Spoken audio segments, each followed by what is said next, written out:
TNI di perbatasan langsung siaga saat 100.000 warga Timor Leste lari ke dekat NKRI. Ini penyebabnya.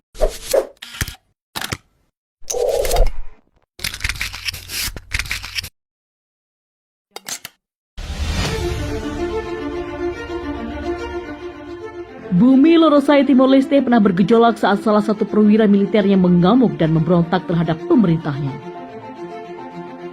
Sekitar 100.000 warga Timor Leste yang merasa terancam terpaksa lari dan mengungsi di wilayah perbatasan dengan Indonesia di Kabupaten Belu, Nusa Tenggara Timur. Pasukan TNI yang bertugas di wilayah perbatasan NKRI Timor Leste di wilayah itu juga langsung diperintahkan siaga menghadapi gelombang pengungsi yang melintasi batas. Jauh sebelum berdiri sendiri sebagai sebuah negara, Timor Leste adalah bagian dari Indonesia. Tetapi, wilayah Timor Leste yang sebelumnya bernama Timor Timur ini kemudian melepaskan diri dari Indonesia. Timor Leste memerdekakan diri pada tahun 2002 dan setelah itu negara tersebut berdiri sendiri sebagai sebuah negara. Kini, terhitung sudah 18 tahun Timor Leste memisahkan diri dari NKRI. Nyaris 2 dekade Timor Leste merdeka, nampaknya mendirikan sebuah negara tak semudah yang dipikirkan. Usai merdeka, tak lantas membuat Timor Leste langsung bisa berkembang menjadi sebuah negara yang maju.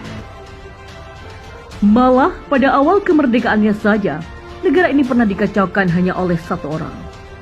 Mengutip dari Grid ID, orang yang sanggup mengacaukan Timor Leste tersebut adalah Alfredo Reinaldo. Alfredo Reinaldo adalah seorang mayor angkatan bersenjata Timor Leste atau FDTL yang ikut berjuang memberikan kemerdekaan bagi Timor Leste. Dia adalah seorang nasionalis Bumi Lorosar yang ingin Timor Leste bebas dari Indonesia pada waktu itu.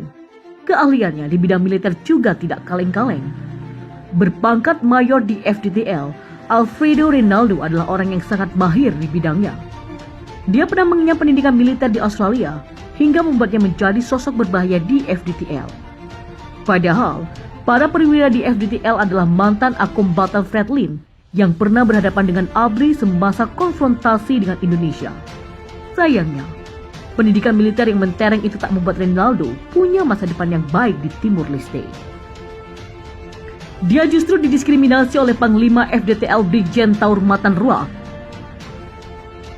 Reinaldo diperlakukan rasis karena dia berasal dari Timor Leste bagian timur. Karena itulah, dia marah pada Ruak pada Mei 2006 bersama 600 anggota FDTL melakukan desersi sebagai protes atas perlakuan itu. Ruak yang geram justru memecat semua anggota yang melakukan protes massal. Kemarahan makin memuncak. Reinaldo melakukan aksi rusuh dan membuat satu negara porak-poranda.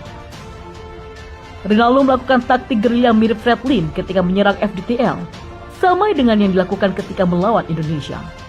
Lama-lama, Timor Leste dirundung kerusuhan dan pertikaian antar etnis terjadi. Ratusan rumah dibakar dan dijarah, 100.000 warga Timor Leste mengungsi ke perbatasan Indonesia di NTT untuk mencari perlindungan.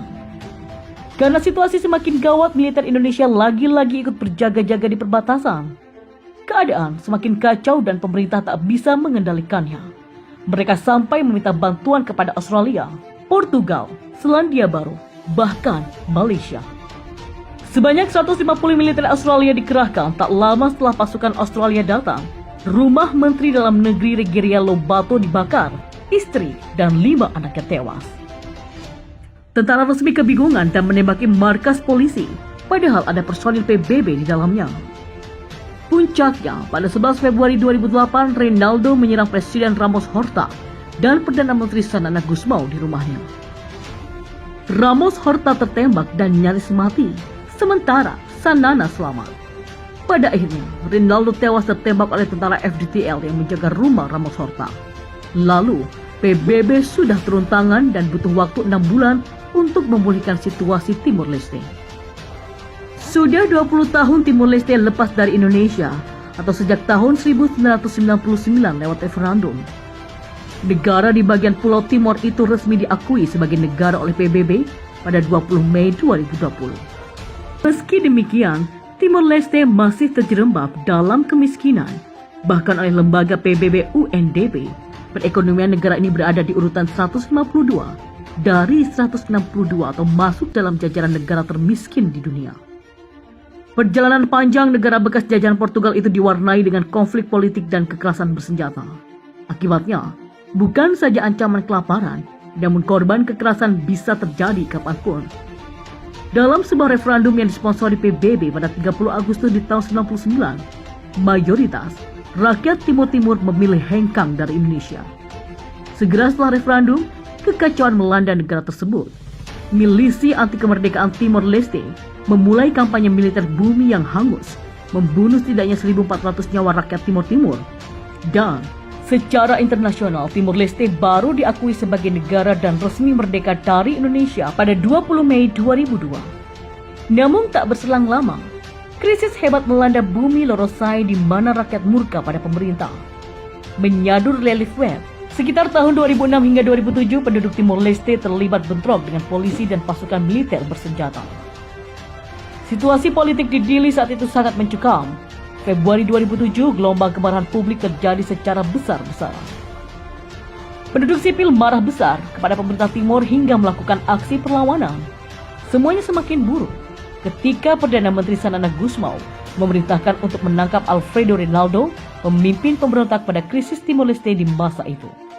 Krisis tersebut terjadi pada pertengahan 2006 hingga 2007, berawal dari masalah pangan.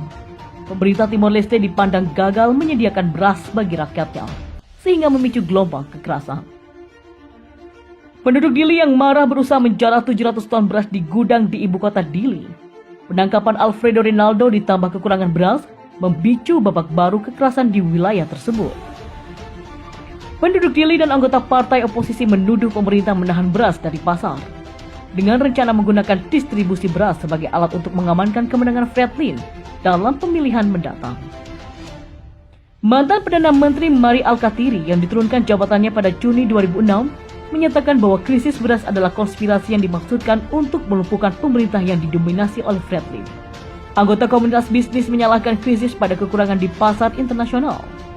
Mereka menjelaskan bahwa Timor Leste adalah prioritas rendah bagi pemasok beras regional yang memilih untuk memenuhi pesanan dalam jumlah besar, baik dari Indonesia dan Filipina, di mana harga telah melonjak selama 2 tahun terakhir.